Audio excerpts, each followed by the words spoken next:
I'd like to thank HIT for giving me the opportunity to speak here. And, don't spit on these punchlines! No, they didn't see it. Okay. Okay, sorry, excuse me. I'll put that on the list of my apologies that I have to do at the beginning and end. I've got to apologise if anyone finds the things I'm going to say frivolous or trivial in the context of that really moving panel that we had after lunch. I do apologise. I mean, for me, that cut right to the heart of harm reduction, civil liberties, and humanity, really. Hopefully, there'll be some relevance in what I say. I don't need to apologise to Susie Gage, because I already have done in advance for the hyperbole spin and the licence of misinterpreting data, which I think her pet hates. And the other person I need to apologise to is Harry Sumnall, in case I get the opportunity to insult him.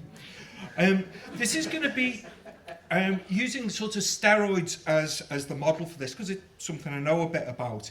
But I think we can think of it right at the beginning when we had that talk about them and us. I think it's important that we bear that in mind, that we're talking about them and them, and how we sometimes miss the opportunity of lessons learned from one population and how that applies to another one. I'll jump straight into it. Also, I will jump into it in a minute. The Aaron with the photographs who made us look on Google. And if it was, I'm not going to ask you to look on Google now, but if it was to say anabolic steroid user, what would spring to mind? I don't want you to look because you need the time machine for this point. If this had happened 20 years ago, this would be probably Ben Johnson. It would be elite athletics, elite sport. 10 years ago, it would probably be Olympia, the biggest of the big. Now, it's the sculpted image.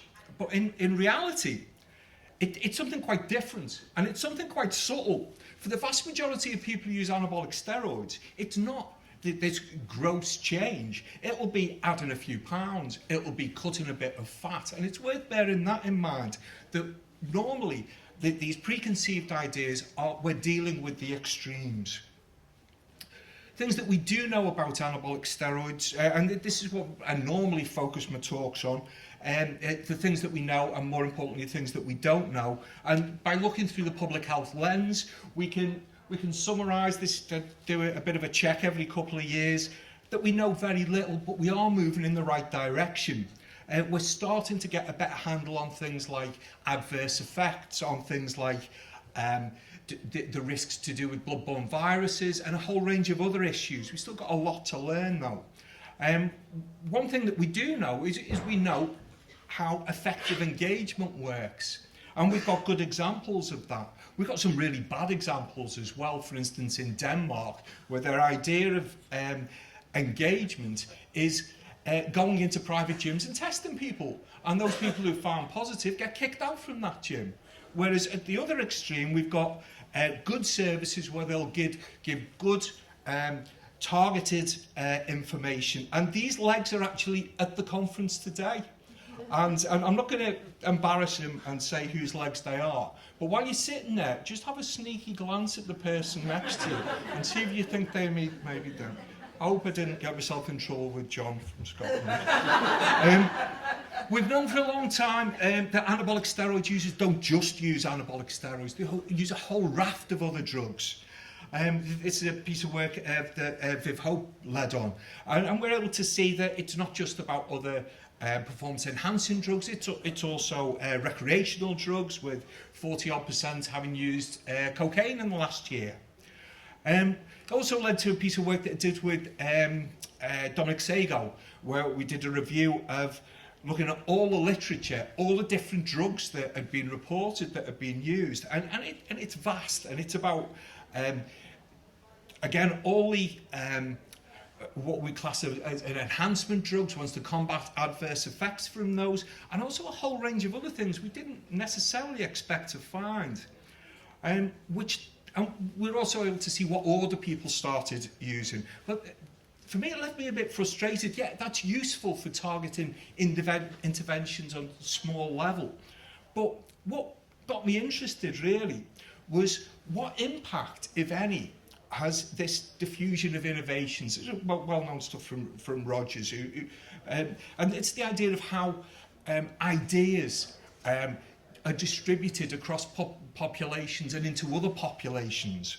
And they've got this sort of mechanism of how people, the early innovators, the early adopters, how those people have that big impact on the wider population.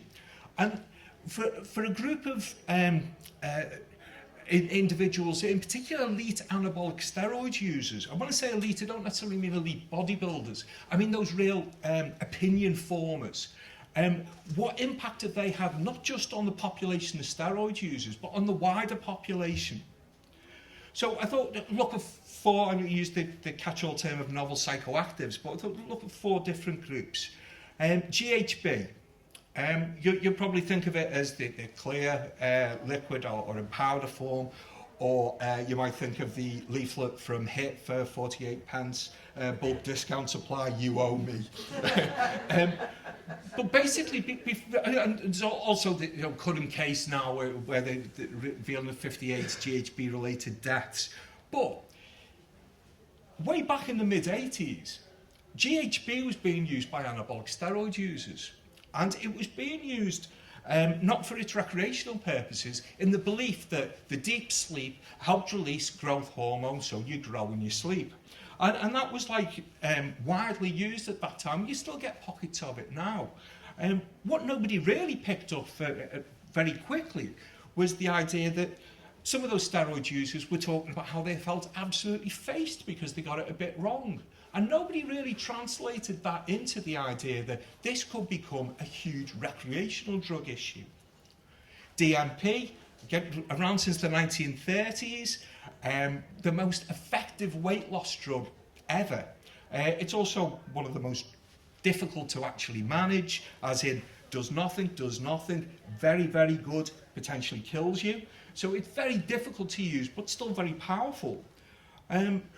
It largely disappeared, then came back out again with anabolic steroid users. Then in recent years, it's crossed over into a much wider population, which we've seen in the press over the last few years. Nobody really picked up on the idea that through the internet, this could go from quite a closed community into a wider population of people who many of you have never used any drugs in their life. Melanotan, again, very quickly, as soon as it was being trialled in Arizona University, competitive anabolic steroid users picked it up. It's an all-over tan from an injection. Perfect, saves getting the stuff in those nasty cracks. Anyway, so it was picked up very quickly by them. But nobody really picked up on the idea that that would spread into a wider population. So again, we had situations where young people were using, maybe not using any other drug, but seeing this as some form of a cosmetic. It's an injectable drug. MPS, this is the Harry bit, sorry. It was just when I put this up before and I got it in the wrong order, and it just made me think, what game would Harry play? On Christmas Day, after you've cleared away, it'd be like, do you recognise this? Sorry, Harry. How about if Fiona went round as well? I could just picture play. Anyway, it's Phenibut. The reason that this is interesting is, while it was, it's been around for a while and was detected in mainland Europe, its first detection in the UK, this particular product, was along with a load of anabolic steroids and associated drugs from a major steroid dealer. We don't know whether this was for personal use or whether it was for sale, but it was quite a bit of it. The reason we don't know is because they pleaded not guilty to everything, including the £20,000 worth of growth hormone that was in their possession. So we don't know, but we know that it was there in that community. And so we're seeing that crossover between 1988 we think of as a key year, sort of like within drug culture, the second summer of love. The reality is not just around this side. The real reality is that most people watching Eurovision Song Contest and all the crap that was on the television, the pinnacle of tech was ITV's Oracle, and and Liverpool were winning the Premiership, or First Division as it was then. 88 was the year they didn't have the FA Cup. Shulgin, yeah, the father, the driving force, the innovator around it. He was writing a really dull book in the middle there, and it was years before his main stuff came out. Whereas, looking at this diffusion and the role of those innovators, this fella, Bill Phillips, was writing this book, first published in the mid-80s. Dan Duchesne, the most famous of the steroid gurus, was doing the underground steroid handbook. This was in complete response to this. One of my sad hobbies is collecting crap books about steroids, and it was in response to that. So these were users stroke dealers providing information directly to their communities. They sold in the tens of thousands, and even more so, they were photocopied to the extent that by the second edition in each book, the main sections were printed on red paper, so you couldn't read them. So it was actually going to hundreds of thousands of people. And what I suppose we didn't really see, for the emerging new drug cultures, this role of those key people and what impact that can have on the wider population. We see it in the markets. I mean, just have a quick look at that and then compare it to that one. One is around anabolic steroids, one is about new psychoactive drugs. Exactly the same, slight variation in wording.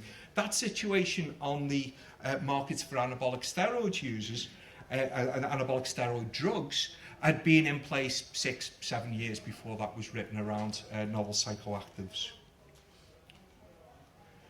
For me, the big difference is humour and imagination. For new psychoactive drug dealers, they need to up their game. This, for instance, gained 700% more muscle in 7 weeks. What would that look like? This one. After 2 weeks, I became a completely different person. Okay, but we got this one. Guess what's in that besides orange juice?